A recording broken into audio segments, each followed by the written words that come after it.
Plymouth Argyle have confirmed that Wayne Rooney is their new head coach.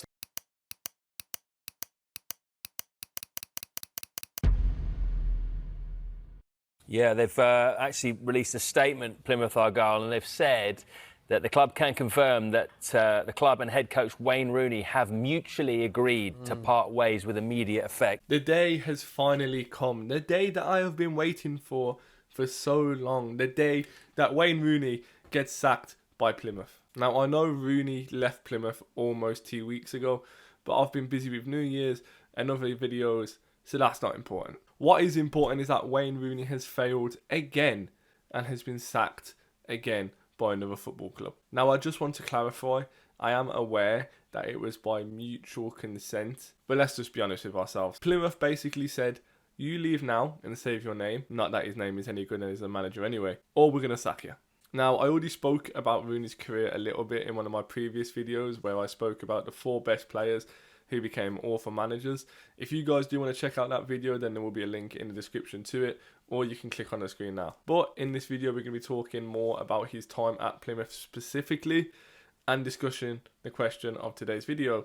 Is Rooney's managerial career already over? So Rooney joined Plymouth on the 25th of May 2024, just 2 months before the start of the season. And I really want to clarify this. He joined 2 months before the start of the season. And the reason why I want to be really clear on when he joined was because when he got sacked for absolutely destroying my club Birmingham, he blamed it on the fans not accepting him, which is absolutely ridiculous, by the way, because I go home and away every week with Birmingham and we were singing his name right up until the very end. But he also blamed it on not getting a sufficient amount of time and also not getting a transfer window to spend money on players. So that's why I want to clarify that he had 2 months of transfer window time with Plymouth to bring players in. Now, he did only spend 4 million, and to be fair, Plymouth aren't really a rich club. But he did bring in 12 players, so basically a whole new starting 11, including Michael Obafemi and Andre Gray, who are 2 very decent players at this level. However, under Rooney, they only scored 22 goals in 23 games and conceded 51, leaving a minus 29 goal difference at the halfway point, which is just going to get you relegated, isn't it?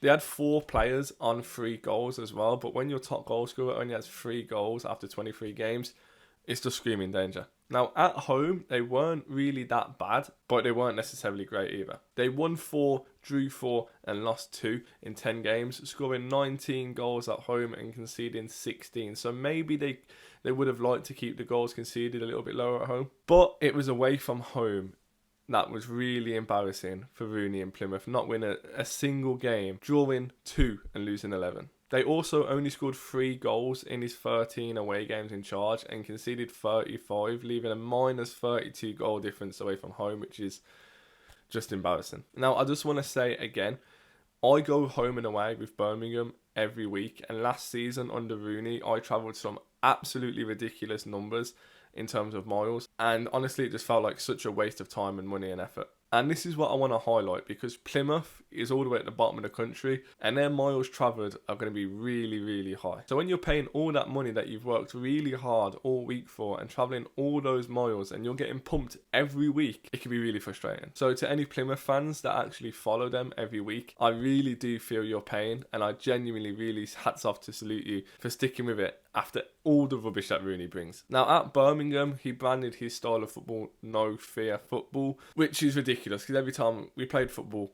I would my pants. And just like his time at Birmingham, at Plymouth, he played a very possession-based football. But the problem is with Rooney, he's got no plan B. It was the same with us last season. When teams start to hit you on the counter-attack, there's just not enough players back and you just fall apart. You know what, it's very clear watching his football and, you know, watching his interviews that he's a big admirer of Pep Guardiola. And he's even joked about taking a job as like one of Pep's assistants in the past. But you can't play that type of football in the Championship unless you've got some seriously good players. And we didn't. Now, I know he had limited funds at Plymouth, but he still had a transfer window and still brought in 12 players. And it still wasn't any good. Now, in terms of what's next for Rooney, I do personally think he's done for good. But I was watching Sky Sports the other day and they did say that they'd like to see him have a proper chance at a big club to prove himself. But the problem is that he's been awful at the 4 teams that he's been at. And you don't just walk into a big job without earning it. If any team does take another chance on him, then I don't even feel sorry for him because they are absolutely stupid for doing it. But if he does have to go somewhere, he should probably take a League 2 job or a League 1 job at least. I don't think he will admit to himself that he's a bad manager and take a step back, but he needs to either take a League 2 job, a League 1 job, or a job as an assistant and just learn how to manage a little bit more. So to answer the question of today's video, is Rooney's managerial career already over? Hopefully. But guys, that's just my opinion. Let me know what you guys think in the comments below. Does Rooney deserve another chance, or is he done this time? I also just want to say a massive thank you for watching this video, and if you did enjoy it, then please do smash that like button and subscribe to the channel. We are very, very close to 200 subs, so let's see if we can hit it before the end of the month. But yeah, thank you guys so much for taking the time out your day to watch my video. I really do appreciate it. Make sure you guys stick around, and I promise you won't regret it.